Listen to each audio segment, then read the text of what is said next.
இங்கு ஊமைகள் ஏங்கவும் உண்மைகள் தூங்கவும் நானா பார்த்திருப்பேன். ஒரு தலைவன் உண்டு, அவன் கொள்கை உண்டு, அதை எப்போதும் காத்திருப்பேன். நான் ஆணையிட்டால் அது நடந்து விட்டால் இங்கு ஏழைகள் வேதனை படமாட்டார். உயிர் உள்ளவரை ஒரு துன்பம் இல்லை, அவர் கண்ணீர் கடலிலே விடமாட்டார். அவர் கண்ணீர் கடலிலே விடமாட்டார்.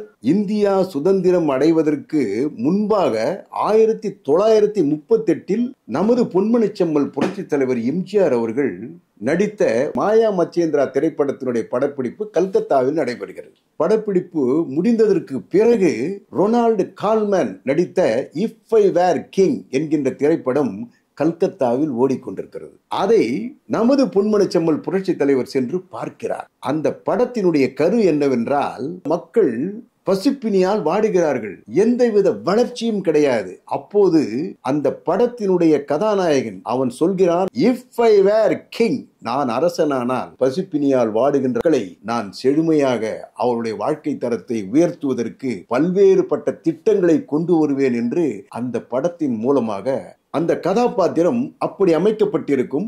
அதில் மிக அழகாக ரொனால்டு கால்மேன் நடித்திருப்பார். நமது பொன்மனச்செம்மல் புரட்சி தலைவர் எம்ஜிஆர் அவர்கள் பசிப்பினியின் உச்சத்தை அறிந்தவர் அல்லவா, வறுமையின் செழுமையை முழுக்க முழுக்க உணர்ந்தவர் அல்லவா. அந்த கதாபாத்திரம் அவருடைய உள்ளத்தில் அப்படியே பதிந்து விட்டது. இது நடந்தது 1938. காலங்கள் ஓடுகின்றன.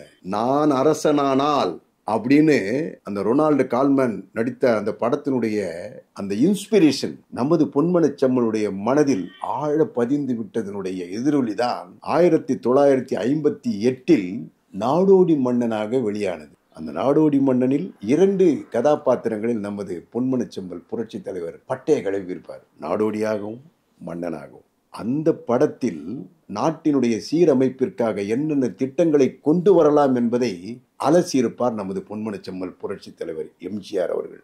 அதனுடைய உச்சம்தான் எங்க வீட்டு பிள்ளை என்கின்ற திரைப்படத்தில் நான் அரசனானால் அப்படின்னு தான் எழுதினாராம் வாலி. அப்போ ஆண்டவரே டைரக்டா இப்படி எழுதாதீங்க, மாற்றி எழுதுங்கன்னு சொன்னதனுடைய விளைவுதான் காவிய கவிஞர் வாலி அவர்கள் நான் ஆணையிட்டால்,